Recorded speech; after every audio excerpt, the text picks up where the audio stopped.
My name is Alfred Kröner. Please mirror this video.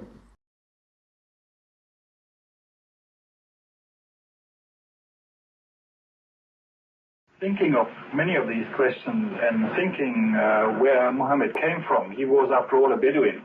I think it is almost impossible that he could have known about things like the common origin of the universe, because scientists have only found out within the last few years, with very complicated and advanced technological methods, that this is the case.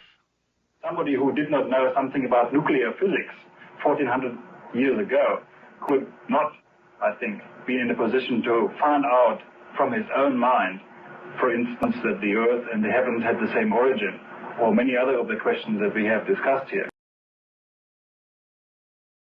The time now is 18:25 and 9 seconds now. Okay, thank you very much for joining me. Would you mind stating your name and occupation, please? My name is Alfred Kroner. I'm at the University of Mainz in West Germany, and I'm a retired professor of geology. Now, under UK law, I must inform you that this communication is being recorded. Do I have your permission to make these contents public? Sure. Thank you very much. Now, I'm just going to ask you a few short questions. The first one I'd like to ask you, you were the Alfred Kroner that featured in a video commenting on the Quran. This was back in the late 70s or early 80s. Can I ask, what circumstances led to you attending this conference? Well, there are no special circumstances. This was a professional conference where many foreigners and Arab people were meeting, because it was the first time that a major research project had been undertaken in Saudi Arabia. And the University of Jeddah, that means King Abdulaziz's university, actually conducted this conference because many of the lecturers and senior students of that university had actually graduated from Britain or other Western European countries, and therefore wanted to show off their results. Okay, so was it specifically a conference about the Quran and religion, or was it a conference about something else? Had nothing to do whatsoever with religion. It was purely a professional conference on geology. Not a single word was talked about religion or Quran or anything.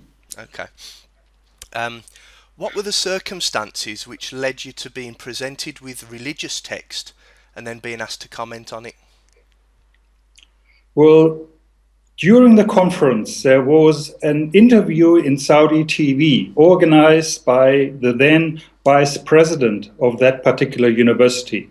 And there were about 5 or 6, I can't remember so well, professors from various European and North American universities that attended this TV interview. And it was there for the first time that we were confronted with these questions. To what extent the Quran was compatible with present-day thinking in earth sciences. Okay. Your comments were later used to suggest that you thought the Quran contained information which could not have been known by humans at the time without divine revelation. Do you think that this accurately reflects your opinion at the time?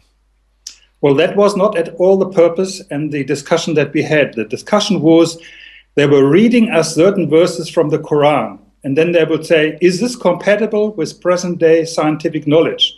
In some cases, we said yes, because always is. In almost every religion, there's always something that is compatible. And in other cases, we say no. So there was never the question whether there was any divine circumstances or anything in this interview. Did you ever try to have these videos removed from the web? No. No? Actually, there's something that I discovered more recently. Someone gave me a Quran as a gift, and as I turned to the back of the Quran, you're actually in my Quran. So I didn't know if you knew. I didn't know if you knew that, but you're actually you're in a holy book. I have seen this. I have a copy of this at home. I read it many years ago, but it had nothing to do with that particular meeting. Yeah. Have you looked into the subject any further since this event, and has your opinion changed since the event? Or well, you see, this conference was, I think, in '79, and nothing happened. And this whole thing with the internet actually only came up about maybe 4 years ago or something. I can't even remember.